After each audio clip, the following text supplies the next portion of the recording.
కిరణ్ కుమార్ రెడ్డి గారు, నల్లారి కిరణ్ కుమార్ రెడ్డి గారు మళ్ళీ యాక్టివ్ అయ్యారని చెప్పాలంటే సోషల్ మీడియాలో ఒక రేంజ్లో వైరల్ అవుతున్నారు. అయితే ఇప్పుడు ఎందుకు ఆయన వైరల్ అవుతున్నారు? రీసెంట్గా రాజకీయాల్లో అంత యాక్టివ్గా లేరు కదా అని అనుకోవచ్చు. 2024లో జరిగినటువంటి ఎలక్షన్స్లో కూడా ఆయన పోటీ చేశారు. కాకపోతే ఆయన గెలవలేదనుకోండి. ఎందుకు గెలవలేదా అని చెప్పి ఆయన ఒక ఇంటర్నల్గా సర్వే చేసుకుంటున్నటువంటి పరిస్థితి. ఏంటి మనం చేసిన తప్పు అనే దాంట్లోనే ఆయన రీసెంట్గా ఒక మీటింగ్ పెట్టుకొని, ఒక రివ్యూ మీటింగ్ పెట్టుకుని చూసుకుంటున్నటువంటి పరిస్థితి. ఎందుకంటే ఆయన వాళ్ళ నాన్నగారు కావచ్చు, వాళ్ళ తాతగారు కావచ్చు, సుదీర్ఘంగా ఆయా నియోజకవర్గాల్లో చాలా పట్టున్నటువంటి వ్యక్తులు. దాదాపు ఒక 2-3 దశాబ్దాలుగా ఏలుతున్నటువంటి వ్యక్తులు. ముఖ్యంగా నల్లారి కిరణ్ కుమార్ రెడ్డి గారు 89 నుంచి ఇప్పటి వరకు అనేక సార్లు ఎమ్మెల్యేగా గెలిచినటువంటి వ్యక్తి. అలాంటి వ్యక్తి ఓడిపోవటం ఏంటి? అంత సుదీర్ఘమైనటువంటి రాజకీయ చరిత్ర ఉన్నటువంటి ఆ నియోజకవర్గం మీద ఆయన పట్టు కోల్పోవటం ఏంటి అనేదే ఇప్పుడు ఆయన మాట్లాడుతున్నటువంటి మాటలు ఒకసారి విందాం. దీనికి పవన్ కళ్యాణ్ గారికి లింకు మళ్ళీ పెట్టారు. ఒకసారి దాని గురించి కూడా మనం చూద్దాం. ముందు ఆయన ఏం మాట్లాడారో మీకు ఒకసారి వినిపిస్తా. ఇంకోటి నేను గమనించాను, అభివృద్ధికి ఓటికి సంబంధం లేదు. ఒక నియోజకవర్గంలో నేను పూర్తి బాధ్యతతో, పూర్తి నమ్మకంతో, అనుభవంతో చెప్తున్నమాట. నాకు ఒక ఊరు ఉంది, మంచాల మంద అని, చాలా రిమోట్ ప్లేస్. 9 కిలోమీటర్లు దానికి రోడ్డు ఉండేది లేదు. నేను ఎమ్మెల్యే 89లో అయినా కూడా ఎప్పుడు ఆ గ్రామానికి నేను 2002 వరకు పోలేదు ఆ గ్రామానికి. ఎందుకంటే 9 కిలోమీటర్లు నడచాలి. ఎప్పుడు మా తమ్ముడు పోయేవాడు, లేకపోతే మా పక్కన ఊరు పక్కన మా బంధువులు ఉండేవాళ్ళు, వాళ్ళు చూసుకునేవాళ్ళు. 800 రోడ్లు 900 రోడ్లు ఉంటాయి. నేను పోయేవాళ్ళు అంతా ఫార్వర్డ్ కమ్యూనిటీనే. ఒకరికి ఇంటిపై చెత్త లేదు, ఒకరికి ఇల్లు సరిగ్గా లేదు, రోడ్డు లేదు, వాళ్ళకి ఇరిగేషన్ ఫెసిలిటీస్ ఉన్నా కూడా ఇరిగేషన్ ఫెసిలిటీస్ లేవు. ఇది చూసి 2004లో గవర్నమెంట్ వచ్చిన తర్వాత శ్రద్ధ తీసుకొని అందరికి ఇల్లు కట్టించాం. 500 ఇండ్లు ఆ ఒక్క గ్రామానికి ఇచ్చాం. అది చిన్న గ్రామం, పెద్ద గ్రామం కాదు. ఒక 1200 రోడ్లు ఉంటాయి. దాన్ని సపరేట్ చేసి మండల్ ప్రెసిడెంట్ కూడా ఆ గ్రామం వాళ్ళకి ఇచ్చాం. ఆ మండలానికి మంచి చెక్ డ్యామ్స్ రోడ్డు కట్టించా. వాళ్ళకి ఒక 4000 ఎకరాలు నీళ్లు వచ్చేట్టుగా చెక్ డ్యామ్స్ కట్టించాం. Road 9 biggest road in PMGSY state లో 6.5 కోటి రూపాయలు ఆ ఊరికి వేయించాం. అప్పట్లో రోడ్డు వచ్చింది, బస్సు వచ్చింది, ఇండ్లు వచ్చాయి, నీళ్లు వచ్చాయి పొలాలకి. ముందర ఎలక్షన్ లో 300 ఓట్లు నాకు మెజార్టీ వచ్చింది. ఆ ఎలక్షన్ లో 30 ఓట్లు మెజార్టీ వచ్చింది. అభివృద్ధికి ఓటు పడుతుంది అనుకుంటేది పొరపాటు. మానవ సంబంధాలు ఓటు పడుతుంది. దీంట్లో ఎందుకు ఇట్లా జరిగిందని విశ్లేషణ చేశాను. అక్కడ నాతో ఉన్న కొంత నాయకులు కొంచెం డబ్బు సంపాదించుకున్నారు. వాళ్ళు చిన్న సైకిల్ కూడా లేని వాళ్ళు మోటార్ సైకిల్, కార్లు, గేర్లు కొనుక్కున్నారు. వారి పైన అసూయతో వారి రాజ్యం ఈడ మళ్ళా గెలిచారు, ఇక్కడ మనం వచ్చిందంటే మెజారిటీ వస్తుంది, వాళ్ళకి పేరు వస్తుంది, నేనెందుకు ఓటు వేయాలని ఊర్లో వాళ్ళతో వ్యతిరేకించాను. సో దీంట్లో రాజకీయం అనేది చాలా కష్టమైన విషయం. ఒక ఫార్ములా ఉండదు దీనికి. ఒక ఫార్ములా ఇది చేస్తే మనం గెలుస్తాము, ఇది చేస్తే మనం ఓడిపోతామని ఉండదు. భగవంతుని అనుగ్రహం ఉంటేనే గెలుస్తాము, భగవంతుడి అనుగ్రహం ఉంటేనే ఓడతాం. ఇక్కడ భగవంతుడు ఎవరు? ఓటర్ మహాశయులు. ఇది నల్లారి కిరణ్ కుమార్ రెడ్డి గారు ముఖ్యమంత్రిగా, స్పీకర్గా పనిచేసి సుదీర్ఘమైనటువంటి రాజకీయ అనుభవం వాళ్ళ కుటుంబం నుంచి, వాళ్ళ తాతగారుల దగ్గర నుంచి ఆయన వాళ్ళ తండ్రి గారు అందరూ కూడా రాజకీయాల్లో ఉన్నటువంటి వ్యక్తి. అయితే ఇప్పుడు పవన్ కళ్యాణ్ గారికి ఏంటి, కొంతమంది హితబోధ చేస్తున్నారు.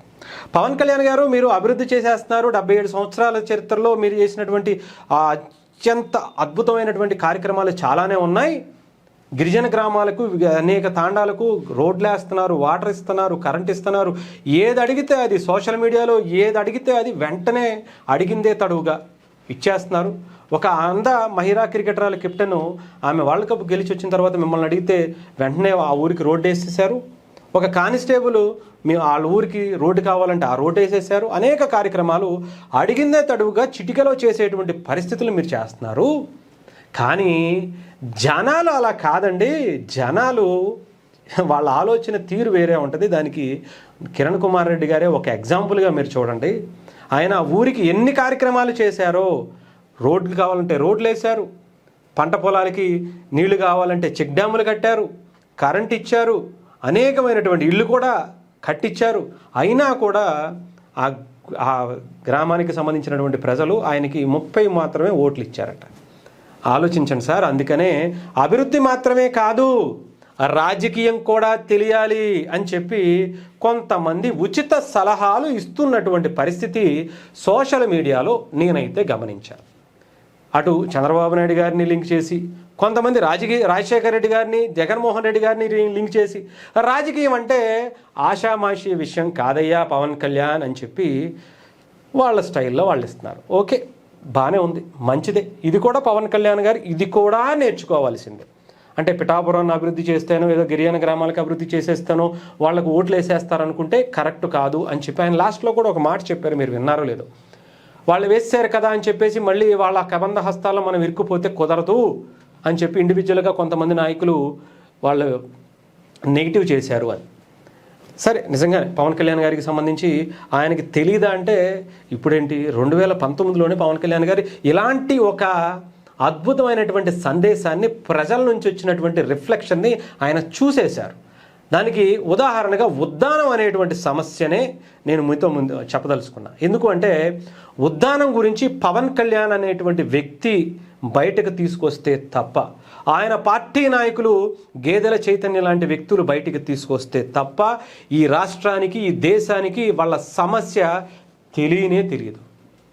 అలాంటిది పవన్ కళ్యాణ్ గారు ఆ సమస్యను బయటకు తీసుకురావడంతోనే కాదు, ఆ సమస్యకి శాశ్వతమైనటువంటి పరిష్కారాన్ని కూడా పవన్ కళ్యాణ్ గారే ఆయన అధికారంలో లేకపోయినా ఎంతోమంది ఇతర దేశాల్లో ఉండేటువంటి శాస్త్రవేత్తలని, డాక్టర్స్ని అందరినీ కూడా అక్కడికి పంపించి బ్లడ్ శాంపిల్స్, అక్కడ ఉండేటువంటి వాటర్ శాంపిల్స్ అన్నీ కూడా తీసి అసలు అక్కడ ఎందుకు ఆ సమస్య వస్తుంది, ఏం చెయ్యాలి, ఏం చేస్తే బాగుంటుంది, ఇంకోసారి రాకుండా ఏం చేయాలి, వచ్చిన వాళ్ళని ఏం చేయాలి, డయాలసిస్ ఏర్పాట్లు, డయాలసిస్ ఆపరేషన్ సెంటర్లన్నీ అక్కడ పెట్టాలి, అవన్నీ కూడా పవన్ కళ్యాణ్ గారు ఒక పద్ధతి ప్రకారం 2000 ఎలక్షన్స్కి ముందే చేసుకుంటూ వెళ్ళారు. సరే, బాగానే ఉంది. ఆ తర్వాత 2019లో ఆయనకు వచ్చినటువంటి ఎలక్షన్స్లో సర్పంచ్గా ఎవరిని గెలిచారా అంటే లేదు. సరే, పోనీ ఆ ఎలక్షన్స్లో పవన్ కళ్యాణ్ గారికి సంబంధించి ఆ నియోజకవర్గంలో లేదంటే ఆ ఉద్దానం ఓట్లు ఏకదాటిగా పడిపోతాయి అనుకుంటే అది లేదు, కంప్లీట్గా లేదు. మరి అలాంటిదప్పుడు పవన్ కళ్యాణ్ గారికి తెలియదంటారా? చెప్పండి. ఆంధ్రప్రదేశ్ ప్రజల కోసం తన ఎంతో కష్టపడి చేసేటువంటి సినిమా ఇండస్ట్రీని కూడా వదిలేసి వచ్చి అమ్మనాభూతులు తిట్టించుకుని 2 చోట్ల ఓడిపోయారు అని చెప్పి ఇంకా ఇప్పటికీ ఎగతాళి చేస్తున్నటువంటి పరిస్థితి కూడా ఉంది. ఆయనే ఎక్కడా కూడా గెలవలేకపోయాడు అనేటువంటి ఒక అపనింద కూడా ఆయన మోసాడు. అన్నీ జరిగిన తర్వాత కూడా ఆయనకు తెలియకుండానే ఇప్పుడు అభివృద్ధి కార్యక్రమాలు చేస్తే కూడా తప్పే అనేటువంటి పరిస్థితికి వచ్చింది అంటే సరే, వదిలేద్దాం. కాకపోతే ఇప్పుడు కిరణ్ కుమార్ రెడ్డి గారు చెప్పింది నిజమే, పవన్ కళ్యాణ్ గారు చూసింది ఉద్దానం ఇష్యూ కూడా నిజమే. కాకపోతే జనరేషన్ మారింది. దాదాపు దశాబ్ద కాలానికి పైగా టైం కూడా అయిపోయింది. ఇప్పుడంతా కూడా జంజీ యువత. ఈ జంజీ యువత ప్రజలకి ఏం చేస్తున్నారా అనేది మాత్రమే చూస్తారు. అది చేస్తేనే వాళ్ళనే గుర్తుపెట్టుకుంటారు. డబ్బులు ఇస్తేనే ఓటు వేస్తారా అని అంటే అలాంటి వాళ్ళని మనం ఇన్ని సంవత్సరాల్లో 77 సంవత్సరాల భారతదేశ చరిత్రలో ఆంధ్రప్రదేశ్, ఉమ్మడి ఆంధ్రప్రదేశ్ కావచ్చు, ఇప్పుడు చరిత్రలో మనం చూసుకుంటానే ఉన్నాం. కానీ మనం గమనించాల్సింది ఏంటంటే జన్సీ యువత డబ్బులు ఇవ్వకపోయినా కూడా తమిళనాడు విజయ్ గారు లాంటి వ్యక్తిని సీఎంగా ఒక్కసారి అనుభవం లేకుండా చరిత్ర చూపించి ఎప్పుడు విననటువంటి ఒక విజయాన్ని అందించినటువంటి చరిత్ర కూడా జన్సీది. అర్థం కావాలి మీకు. ఆ జమానా వేరు, ఈ జమానా వేరు. ఈ జంజీ జమానా పవన్ కళ్యాణ్ గారు లాంటి నాయకుడిని, ఆయనలో ఉండేటువంటి నిజాయితీని చూస్తుంది. ఇప్పుడు జంజీ యువతకి పవన్ కళ్యాణ్ గారు లాంటి నాయకుడే కావాలని నినదిస్తుంది. అది ఏ స్థాయిలో అంటే సరైన మార్గంలో జంజీని నడపగలిగేటువంటి వ్యక్తి ఎవరైనా ఉన్నారు అంటే అది ఒకే ఒక్క పవన్ కళ్యాణ్ గారు అనేటువంటి ఆలోచనలోకి వచ్చారు. దానికి ఎగ్జాంపుల్గా మీకు చెప్తా. చాలామంది ఇప్పుడు జంజీ కిడ్స్తో మాట్లాడడం, జంజీ కిడ్స్తో ఇంటరాక్ట్ అవ్వటం, అటు మోదీ గారు కావచ్చు, కేటీఆర్ గారు కావచ్చు, లేదంటే తమిళనాడులోకి సంబంధించినటువంటి వ్యక్తులు కావచ్చు, వీళ్ళందరూ చేశారు. కానీ పవన్ కళ్యాణ్ గారు ఎప్పుడో సంవత్సరం కిందటే చేశారు. ఆయన జంజీ కిడ్స్తో అట్రాక్ట్ అవ్వటం అనేది ఆయన ఎప్పుడో కనెక్ట్ అయిపోయారు. వాళ్ళల్లో ఉండేటువంటి మేధో సంపత్తికి ఆయన చాలా మంత్రముగ్ధుడైపోయాడని చెప్పాలి. ఆయన నిజంగా చెప్పాలంటే జంజీ కిట్లా ఆయన కూడా తయారైపోయారు. అందుకనే ఆయన చేసేటువంటి అన్నీ కూడా జంజీ కిట్స్ చాలా ఎక్కువగా చూస్తున్నారు. ఇంత సోషల్ మీడియాలో పవన్ కళ్యాణ్ గారికి ఆయన చేసేటువంటి కార్యక్రమాలకు ఎక్కువగా ఇంత మువ్వెత్తున ప్రచారం జరుగుతుంది అంటే పవన్ కళ్యాణ్ గారికి ఏమీ మీడియా ఛానళ్ళు లేవు, పేపర్లు ఏమీ లేవు. పెద్ద పెద్ద పేపర్లో, పెద్ద పెద్ద టీవీల్లో కూడా ఏదో ఒక మూల ఆర్టికల్ రావటమే. కానీ బయట ఎలా ఉందో తెలుసా? పవన్ కళ్యాణ్ గారు చేసేటువంటి కార్యక్రమాలకు ఒక రేంజ్లో ఉంది.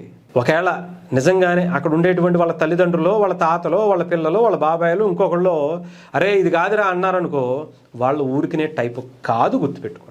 అది పిఠాపురం కావచ్చు, అరకు పాడేరు ఏరియాలో చేసినటువంటి అభివృద్ధి కావచ్చు, అది చూసే ఓటు వేసే రోజులు వచ్చాయి.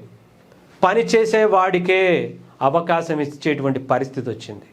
అంతేకాని ఈరోజు నాకు తెలిసి ఆయన చేసినటువంటి కార్యక్రమాలు నిజంగా ప్రజలకు చెప్పగలిగితే, వాళ్ళకి తెలిసేలా చేయించుకోగలిగితే డెఫినెట్గా కిరణ్ కుమార్ రెడ్డి గారు కూడా అప్పుడు జమానా వేరు సార్, ఇప్పుడు జమానా వేరు సార్. అప్పుడు సోషల్ మీడియా లేదు, అప్పుడు జంజీ కిడ్స్ లేరు. ఇప్పుడు జంజీ కిడ్స్ సోషల్ మీడియా ఒక రేంజ్లో ఉంది. దీనిని మీరు చేసిన పనిని, చేయాల్సిన పనిని కాదు, ఏ టెక్నాలజీలో మనం పెట్టేసుకుని ఏదో చూపించుకోవాల్సిన అవసరంలా, మీరు చేసిన పనిని బయటకు చూపించుకోగలిగితే చాలు. ఇంకా చెప్పాలంటే జనసేన పార్టీ ఇంకా తక్కువే, వాళ్ళు ఎక్కడ యూజ్ చేసుకోరు సోషల్ మీడియాని. వాళ్ళంత తక్కువగా ఇంకెవరు వాడరేమో, ఏ పార్టీ కూడా. వాళ్ళది తీసుకొచ్చి వేరే వేరే వేరే వేరే వాళ్ళు వాడుకుంటారు తప్ప వాళ్ళు మాత్రం అంత యాక్టివ్గా, నాకు తెలిసి అంత ఫుల్ ఫ్లెడ్జ్డ్గా కనిపించరు.